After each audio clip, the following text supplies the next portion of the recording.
I never thought I'd be writing something like this, but here I am trying to get my head around what just happened. My name's Mike, and I've been with my wife Jessica for about 5 years now. We got married pretty young, and honestly, I thought we had a good thing going. She was fiery, kind of bitchy sometimes, but I always figured that was just her personality, part of her charm. She was also pretty manipulative, but I guess I ignored most of the warning signs, thinking she was just tough. We've had our rough patches, sure. She's always been pretty demanding, quick to get angry, and not shy about lying her way out of things. But I loved her, or at least I thought I did. We worked at different companies, but I recently got a new job downtown, and she seemed happy enough, until the company welcome party. That's where everything started to unravel. The party was supposed to be a celebration, a way for everyone to get to know each other, relax, have some drinks, and maybe do some networking. I was pretty proud, actually, showcasing my new role, feeling confident. Jessica came along, looking stunning as always, dressed to kill, but she was also acting a little weird. She kept texting on her phone, sneaking glances around, and when I'd try to talk to her, she'd brush me off, saying she was just tired or had a headache.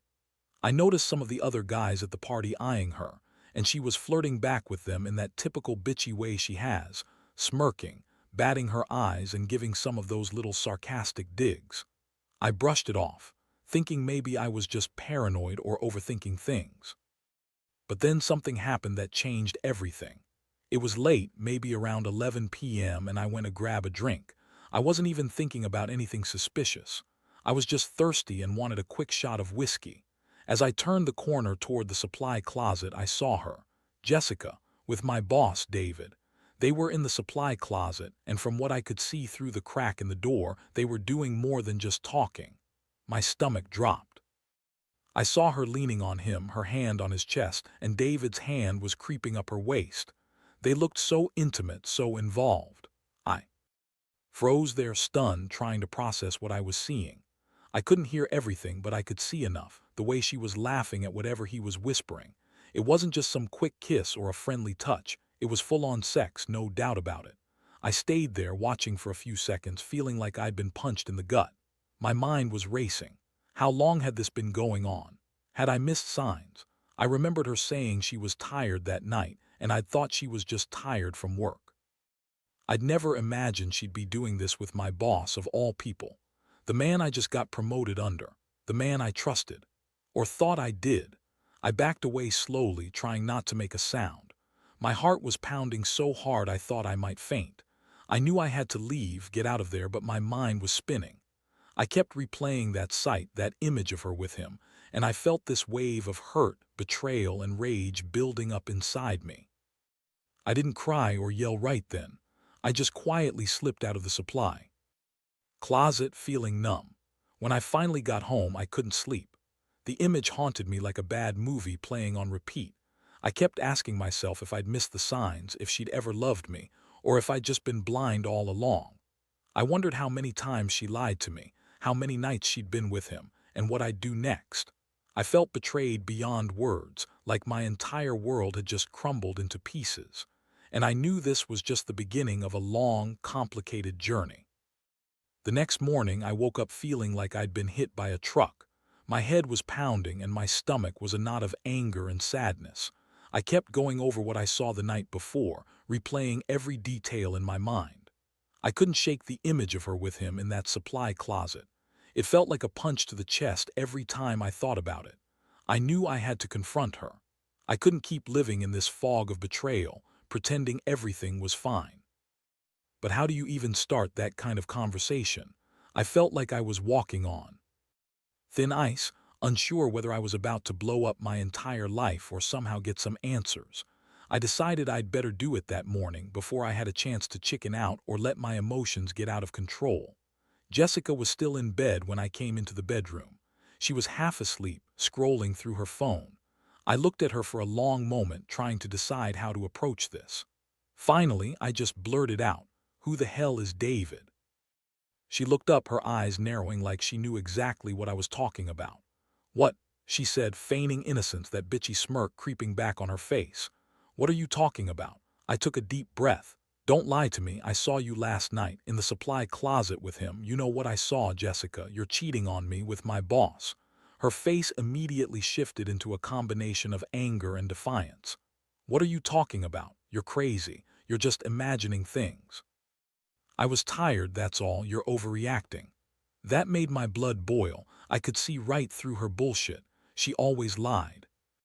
To cover her ass, always spun stories to make herself look innocent. But I knew better now. I knew exactly what I saw, and that wasn't just a kiss or some innocent flirtation. It was full-on sex, and she was doing it with my boss right behind my back. I told her, don't lie, I saw enough. You and him in the supply closet. How long has this been going on? Are you even still with me, Jessica? She sat up in bed, crossing her arms, looking annoyed. You're crazy. You think I'd do something like that? After everything, you're just insecure. Maybe I was just talking to him, maybe I was giving him some attitude, I don't know. But I swear I wasn't doing anything, you're imagining it. Her words felt like a slap. I wanted to believe her, but I couldn't. I knew what I saw. I felt angry, betrayed, and humiliated. I wanted to shake her to make her admit the truth, but she kept lying, insisting it was all in my head. That only made me angrier. I told her, look, I don't care what you're saying right now. I saw him. I saw you. And I don't think this is just a one-time thing. I think you've been lying to me for months, Jessica, and I don't know what to believe anymore. She rolled her eyes, dismissing me with a sneer. Oh, so now I'm just some slut who cheats all the time. You're really something, Mike. You think I'm just gonna sit here and take this? You're paranoid, you're jealous, you're overreacting. Maybe if you paid more attention, you'd see that I'm the one who's been patient with you. That was it. I had enough. I told her she needed to leave, that I couldn't stay under the same roof. Her face twisted into that bitchy expression she always had when she was losing control. She spat at me. Fine.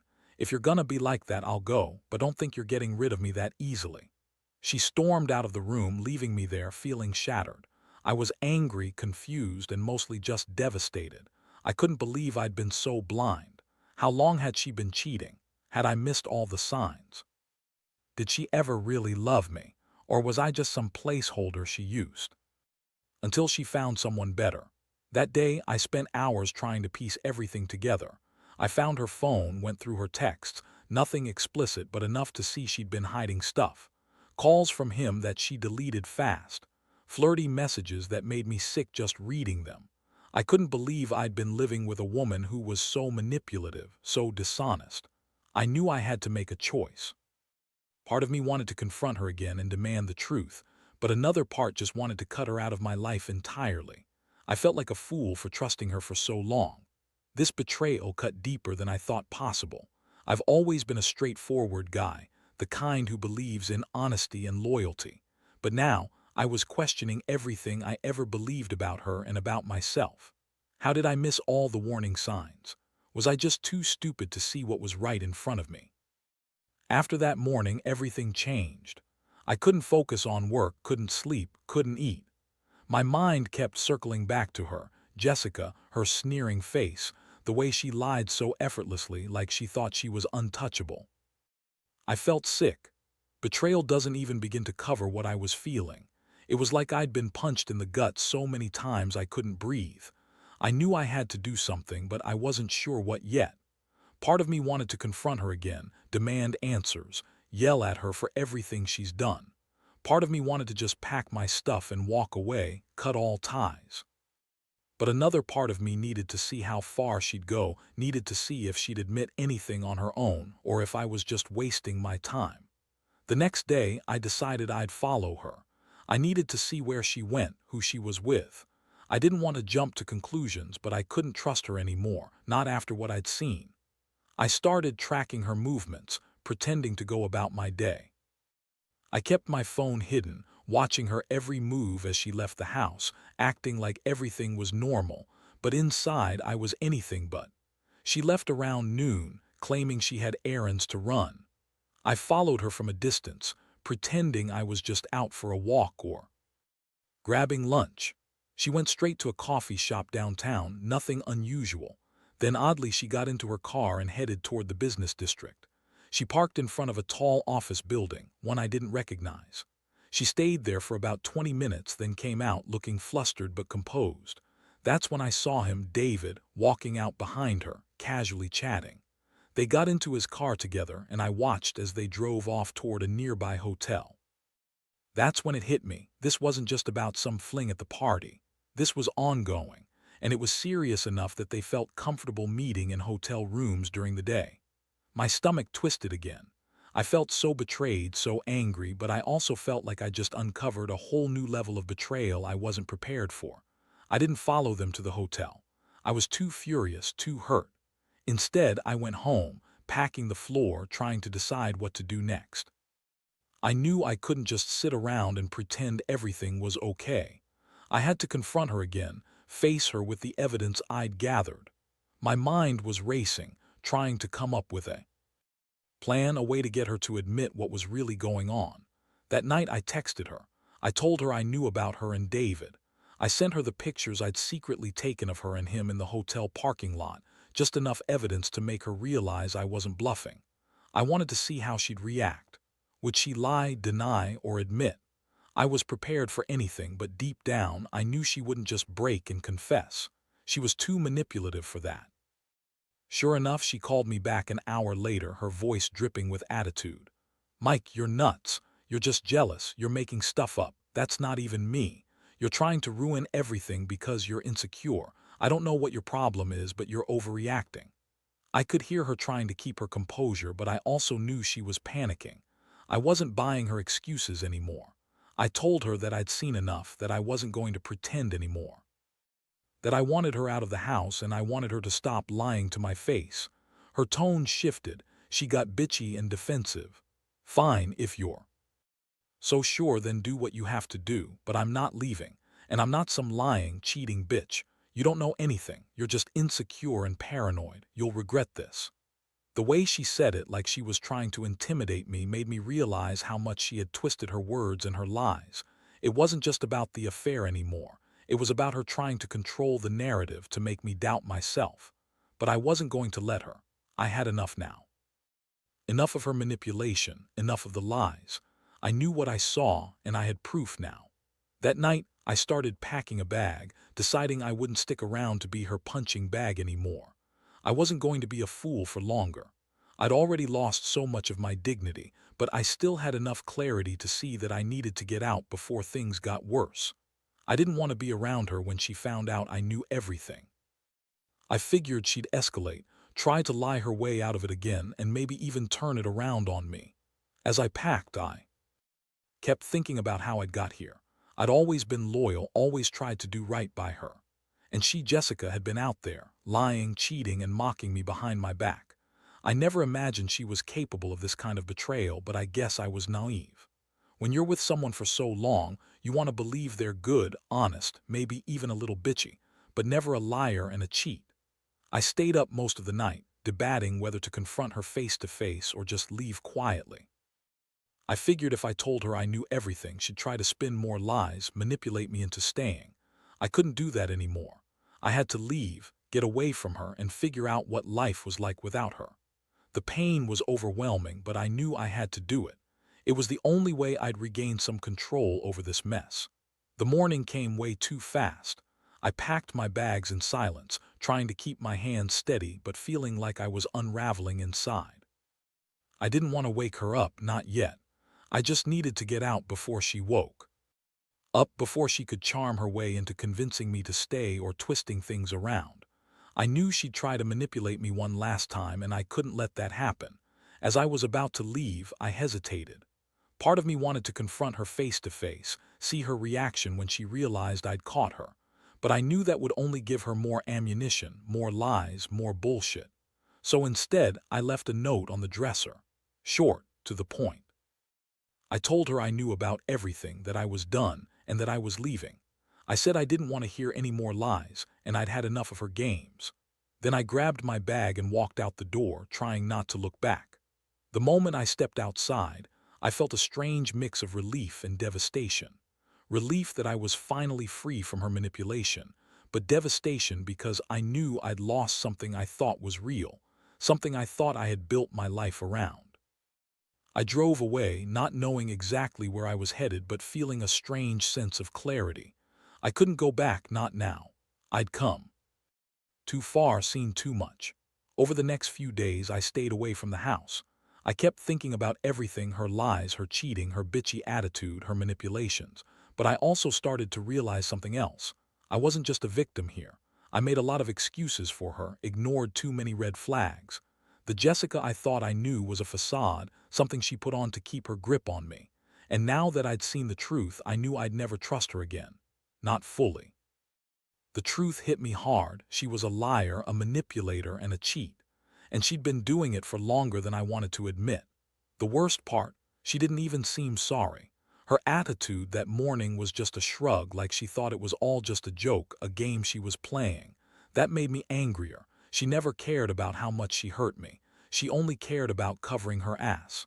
I started thinking about what to do next. I didn't want to rush into some big decision, but I knew I couldn't stay in that house. I needed space, clarity to figure out. I really wanted. I contacted a lawyer just to get my options in order and started making plans to get my life back on track. But deep inside, I was still hurting. The betrayal cut so deep I wondered if I could ever fully recover. Still, I knew I had to be strong. I told myself I'd survive this, that I'd come out of it stronger. The worst part wasn't just the cheating, though that was bad enough. It was the fact that I'd trusted her, believed in her. That's what really fucked with my head. Trust, once broken, feels like it's shattered into a million pieces, and I didn't know if I'd ever be able to put it back together. People always say you learn from heartbreak, but honestly, I don't think you ever really get over something like this. You just learn how to live with it. I kept replaying that night in the supply closet, her laughing, her lying, the way she looked at him like he was her world. I guess she thought she could get away with it forever.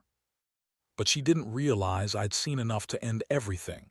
That was my breaking point. I couldn't be with someone who lied and cheated and thought she could just manipulate her way out of it. I also realized I'd been an idiot for so long.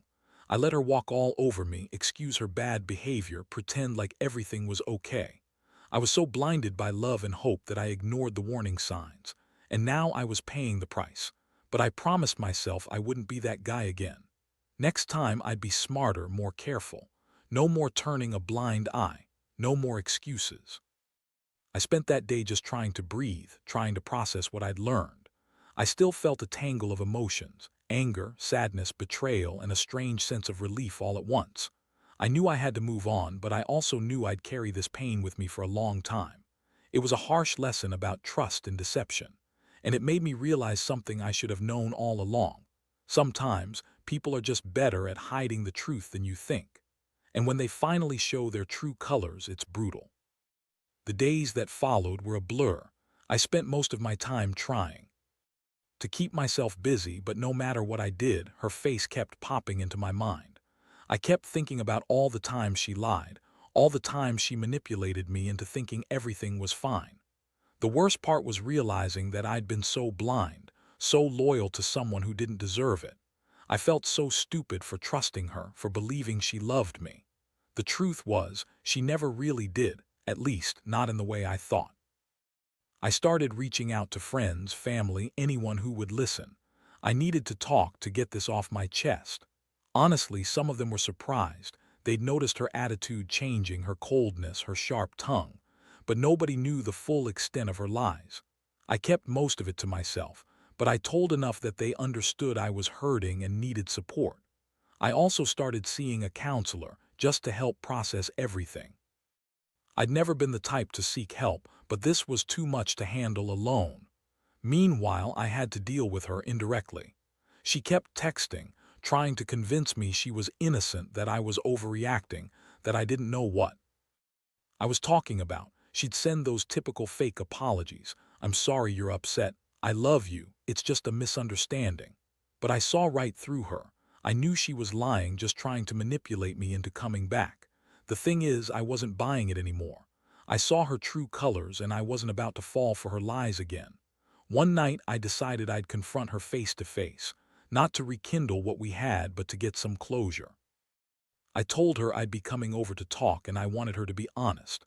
When I arrived, her house was silent, except for the faint sound of her TV. She was sitting on the couch looking annoyed, like I was the one causing trouble. I sat down across from her and finally asked, "Jessica, what the hell is going on? Why did you do it?" She crossed her arms, smirking that bitchy smile. What are you talking about? I told you I wasn't doing anything. You're just overreacting as usual. You're jealous, insecure, and you're making this all up because you're scared of losing me. I shook my head. No, I saw you. In the supply closet. I saw you with David. I have proof, Jessica. How long has this been going on? How many times? She rolled her eyes. Look, Mike, you don't know what you saw. You're just seeing things. Maybe I was talking to him. Maybe I was giving him attitude, but I wasn't cheating. You're just paranoid. You always suspect the worst. Maybe I should leave if you're gonna accuse me of shit I didn't do. That was the moment I realized she wasn't even trying to be honest. She was still lying, still spinning her web of bullshit. I felt my anger rising again, but I also felt a sense of exhaustion. This game was never going to end. I told her, Jessica, I saw enough. I saw you with him in the hotel parking lot. I saw the way you looked at him, the way you touched him. I'm done. I want a divorce.